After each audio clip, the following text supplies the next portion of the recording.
Oke, salam kakak. Salam kakak. Apa kabar? Wih, Tuhan kabar terbaik. Ya. Jadi, terima kasih kakak suka kasih waktu untuk kita bohong-bohong sedikit lah tentang pelayanan.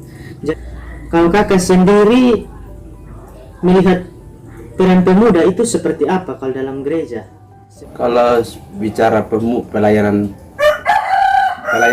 di gereja, pemuda memiliki peran sangat besar.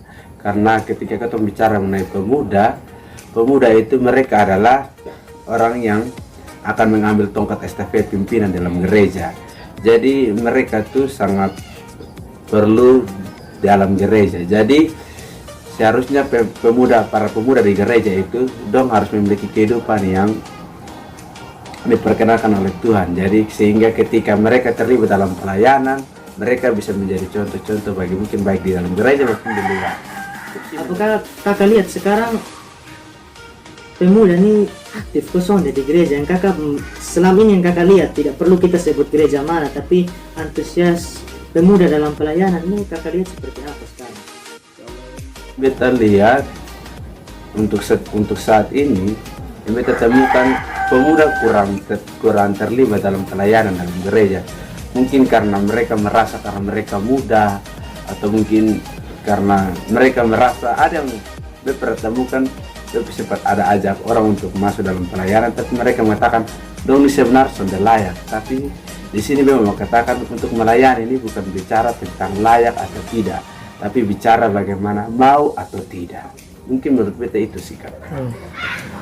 Nah, dari sudut pandang kakak sebagai seorang pemuda, seharusnya gereja melakukan apa supaya bisa menarik minat dari pemuda-pemudi ini untuk beribadah lah? Kalau soal itu menurut beta para pemimpin di gereja mereka harus mendekati pemuda, mungkin kasih pemahaman dengan banyak pemahaman kepada pemuda bahwa ketika mereka melayani itu tidak semua orang diperkenankan untuk melayani. Artinya yang bisa melayani Tuhan itu adalah kalau kita bisa melayani Tuhan artinya kita dilayakkan Tuhan untuk melayani. Jadi kalau kita diizinkan untuk melayani, kita harus bersyukur karena mau melayani Tuhan itu sesuatu hal yang luar biasa. Tuhan itu adalah pencipta kota kehidupan, kita tahu hal itu toh. Coba ambil contoh bahwa pada hal duniawi, ketika kita seorang pemimpin, kita contoh gubernur Om bilang, di beta bilang, ini Ferry mau kesana melayani beta sebagai punya asisten atau apapun itu, pasti berasa bangga. Begitupun seharusnya ketika kita mau melayani Tuhan, kita harus memiliki rasa bangga. Jadi seharusnya pemimpin gereja itu harus memberikan pemahaman-pemahaman seperti itu sehingga pemuda memiliki antusias dalam pelayanan di gereja. Kalau kakak sendiri sudah terlibat dalam pelayanan kok? Kalau beta puji Tuhan sudah terlibat dalam pelayanan. Kalau di gereja sendiri, beta melayani sebagai worship leader atau pemimpin pujian dalam gereja dan juga sebagai pengajar sekolah minggu. Itu yang beta mengambil bagian dalam pelayanan di gereja. Iya, berarti itu sudah menjadi satu contoh ya kakak ya, bahwa pemuda harus ada dalam sebuah pelayanan. Kan sekarang ya, apalagi di era digital ya kakak ya. Kalau kakak memandang peran pemuda khususnya dalam pelayanan digital untuk gereja nih kemana? Kan sekarang sudah ada YouTube rohani, itu digagas oleh pemuda. Bahkan sekarang sudah ada yang namanya ibadah online karena corona. Itu menurut kakak efektif atau tidak? Kalau menurut beta soal efektifnya itu tergantung bagaimana kita menggunakannya. Setiap hal yang kita menggunakan, baik itu pasti ada hal positif dan negatif. Jadi bagaimana kita mengactionnya, kita melakukannya dengan baik.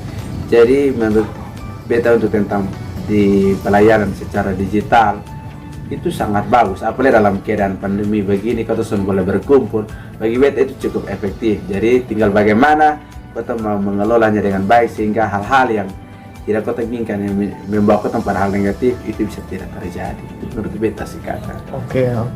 Nah, selama kakak terlibat dalam pelayanan ini mungkin ada kendala-kendala atau semua berjalan dengan baik? Kalau dalam pelayanan itu pasti ada kendala, itu hal sesuatu yang wajar. Tapi bagi beta kendala itu sebenarnya itu sebagai batu loncatan untuk bagaimana kota mengembangkan potensi-potensi dalam kota sendiri supaya kita bisa juga menjadi contoh bagi anak-anak muda yang mungkin dia ingin masuk dalam dunia pelayanan tapi tidak ada contoh yang baik. Jadi menurut beta sebuah halangan itu seharusnya menjadi batu loncatan bagi kita untuk melayani.